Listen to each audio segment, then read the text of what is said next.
11th, 2012. My name is Duke Baxter. I'm the president of Zone Sports Academy, a 28,000 square foot indoor baseball and softball facility. Since 2002, we've trained over 35,000 baseball and softball players. We've trained over 865 players, helping them move on and get postseason honors at the high school level, the college level, and move on to play professional. As all athletes know, it's not just a physical ability that helps you become a good athlete. It's the mental side. So with you, Brian Cain, one of the most sought-after peak performance and mental conditioning coaches in the country. Brian, can you tell us, the people interested in that are attending our seminar on September 18th at Zone in Bridgewater, how you got to where you are today? Yeah, sure, Duke. You know, I grew up in Massachusetts and was a three-sport athlete in high school: football, basketball, baseball. And I ended up getting a baseball scholarship to the University of Vermont. And when I went to the University of Vermont as a right-handed pitcher, you know, I didn't have the success that I thought my ability and my work ethic should have let me have. So, you know, I was a guy, hey, I got to work harder. I got to work harder. And what I've realized is it's not about working harder. It's about working smarter. And I didn't realize that when I was still an athlete. So I ended up getting injured my junior year, had a shoulder surgery basically at the end of and then from that point forward, I've been on this mission to try to figure out, well, what was it that I wish I had known then that have helped me to maximize my potential and play at my best. And what I've realized through a journey of going out to Cal State Fullerton, one of the top college baseball programs in the country, doing my master's degree in applied psychology, although I don't consider myself a sports psychologist for many reasons. I consider myself a mental conditioning coach because I look at it just like you do strength and conditioning for your body. You got to do mental conditioning for the 6 inches between your ears that control the 6 feet below it. So when you do this mental conditioning program, it's what we used at Cal State Fullerton that allowed our team to be one of the best programs in the country. I mean, a lot of teams in college baseball have talent, Duke, but Fullerton is a team that's getting to the College World Series in Omaha almost every other year. They won the national championship in 2004 with a team that hit 235 in Omaha. They weren't the best team.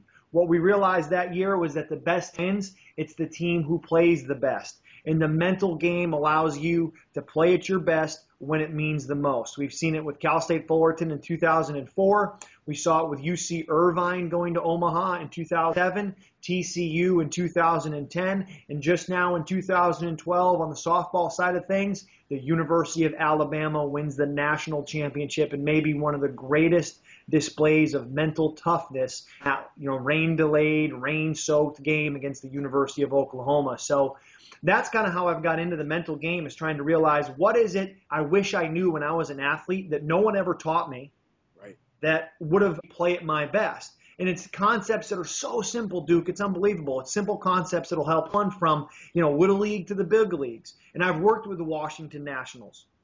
I've worked with Little League programs that have gone on to Williamsport, and the concepts are the same. You see, stress, pressure, lack of confidence, overconfidence, attitude, whether you're 9 or you're a 9-year big league vet, it's perceived the same. You see, perspective is pressure that 9-year-old feels in his first at-bat in Little League is very similar to what the pressure is felt by that guy who gets in the big leagues for the first time. And my goal is... That's one of the things, Brian, is that, you know, when I talk to my 9-year-old and the 9-year-old parent, they're saying, you know, I hear the word sports psychology and they get all, well, nothing's wrong with my son, nothing's wrong. Can you tell the people out there for that 9, 10, 11, 12-year-old kid, what can you do in this seminar that's going to help them feel like they are, you know, this is going to help improve their game as well?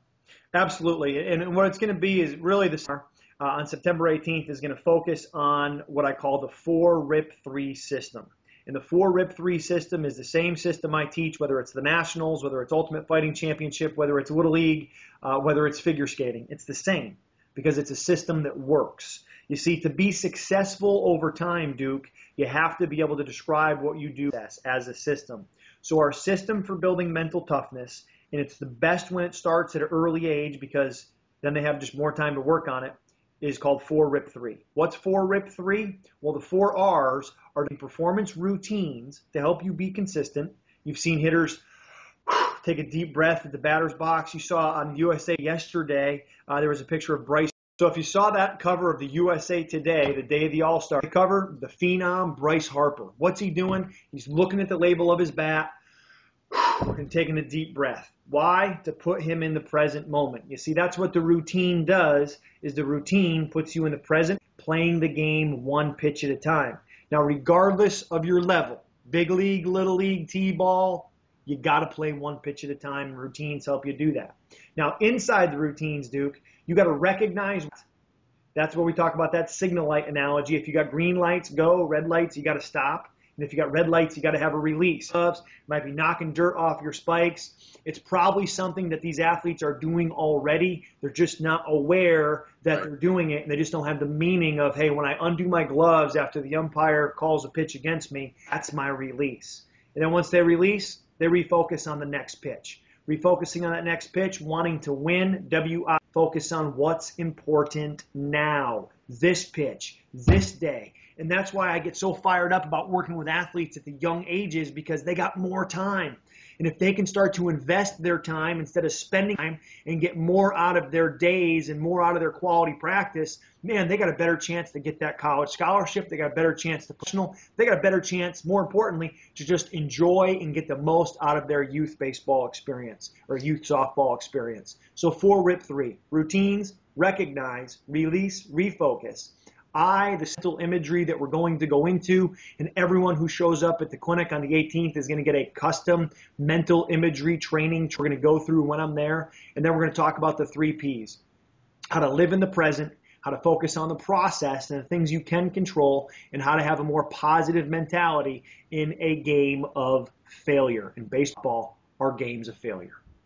Now, what resources do you have for our coaches and players and parents to check out to learn more about the master of the mental game with Brian Cain? Once this clinic's over, what can we do after this to continue to work with you and for them to have some of the tools that you're going to give us in this seminar? Absolutely. Well, the first 50 people that sign up, Duke, I'm going to give them a free copy of my #1 best-selling book, Toilets, Bricks, Fishhooks, and Pride, Peak Performance Toolbox Exposed. And if people are interested in learning more about what I do and who I am and what I'm about, they can go to brian.com, BRIANCAIN.com. They can sign up for my newsletter. While they're there, they can follow me on Twitter, friend me on Facebook, and check out my podcast where I'm putting out free information, mental conditioning material, training tools, bonuses, and extras every single day that they can then have. If you want to become a master of the mental game, you've got to do a little, a lot, not a little. You can't just come to a one-day seminar and say, oh, I'm cured. I've got mental toughness now. It doesn't work that way. You can come to a one-day seminar. It's going to be probably the best one-day seminar of the mental game of baseball and softball that there's ever been, because that's what I'm priding myself on for this event on September 18th. And I'm going to give you the tools and resources you need to implement the mental conditioning program moving forward. And I'm not looking at this event as a one-day event, Duke. I'm looking at it as a foundation for the rest of our career. Well, that's awesome, Brian. Thanks so much. I look forward to September 18th. I can't wait. The players can't wait. The coaches can't wait. And hope we'll see you then. Yeah, I'm fired up talking about it, man. I'm ready to go today. I'm ready to go right now. Put me in, coach. I think. You know what I want to do is I want to know what I can't wait for the hours prior to the clinic that you and I get to sit down and go over, how we implement this into our everyday routine. Because that's what I want to start doing with our lessons, with our classes, with our teams, with our workouts, how we can implement the mental side of it prior to their lesson or during their lesson or after their lesson, and kind of, tie this all together, because, it is all about muscle memory, but we have to have the right mindset in order to get the right muscle memory here and just do as many hits as they can, quantity. And like you said before, it's the quality of the swings that they take. It's not just, okay, I'm going to hit 250 balls. Yes, I took 250 swings doesn't mean anything to me if 150 were horseshit. Duke, it really is about the quality of practice. You're absolutely right. And I think the benefit of the seminar that you're putting together is it's going to be for athletes from 5 to 7, but also coaches from 5 to 7 and then 7 to 9, so that the coaches that are out there, the moms and dads that are coaching the teams, the college coaches in the area, they're going to get to hear it the first time from 5 to 7, which is going to be very, what I call educating. It's going to be educational but energizing for those athletes that are there. I felt from able to hold an audience's attention. If I got 8-year-olds and I got 18-year-olds, I can do that through being pretty dynamic and doing fun things and with them and getting them off their feet and participating. But also then the coaches seminar afterwards from 7 to 9, where they're going to really hear about, well, how do I coach the mental game? How do we bring this to what we're doing every day in practice? And I know before we get in there on that first flight on the 18th, and before, during the day, we're going to spend some good time together, you and I, really getting deep into the mental game. And I think, Duke, what we might want to explore is if there's any coaches out there that are mental game, that want to take their careers to another level, we have them be a part of that all-day seminar before the coaches and athletes get there. That'll be fantastic. I can't wait to get into the Brian Cain mental side and be able to influence all the kids that we train and build it into all the programs so that this is, like you said, it's not a one-stop shop. This is not just a one-time event. This is an all. So hopefully we can have you come in once or twice a year and just constantly upgrade and constantly just get these guys to understand when they're how to grow the mental conditioning side. Absolutely. Well, Duke, I appreciate you taking the time to help introduce me to the people who are going to be interested in attending this event. And if anybody has any more questions, again, they can go to briancain.com and find more information there. And I know when you send out this video now, you're going to put up a little link as to where people can go to sign up for the actual event with Zone. Looking forward to it, Duke. Absolutely, Brian. Thanks so much.